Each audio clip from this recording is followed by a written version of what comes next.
Seekor monyet dan seekor lutung ini diselamatkan anggota Satreskrim Polres Tasikmalaya, Jawa Barat dari tangan AY dan I. Mereka merupakan tersangka pelaku penganiayaan anak monyet dan penjualan hewan yang dilindungi yang telah ditangkap polisi Selasa lalu. Selain menganiaya hewan dengan sadis, mereka juga merekamnya untuk dijadikan konten dan kemudian dijual. Kepada polisi, mereka mengaku sudah menganiaya 14 ekor bayi monyet selama hampir 1 tahun. Sementara itu di Bengkulu Utara, pria berinisial DR ditangkap polisi karena menyembelih kucing.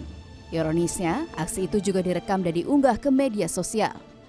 Polres Bengkulu Utara yang menerima laporan dari organisasi pecinta kucing bertindak dengan menangkap DR serta mengamankan barang bukti pisau dan gayung plastik. Menurut polisi, DR akan menjalani tes kejiwaan.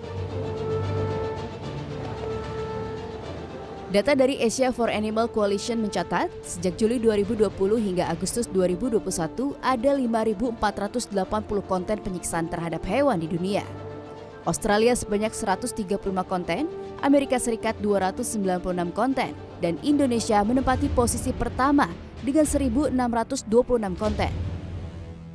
Hukum yang masih sangat akomodatif bagi para penyiksa hewan ya. Hukum kita masih sangat ramah kepada penyiksa hewan. Kenapa? Karena penyiksaan hewan ancaman hukumannya hanya maksimal 9 bulan dan itu nanti jatuhnya tindak pidana ringan dan cuma di hukuman percobaan. Divonis misalnya di tuntutan jaksa 3 bulan penjara.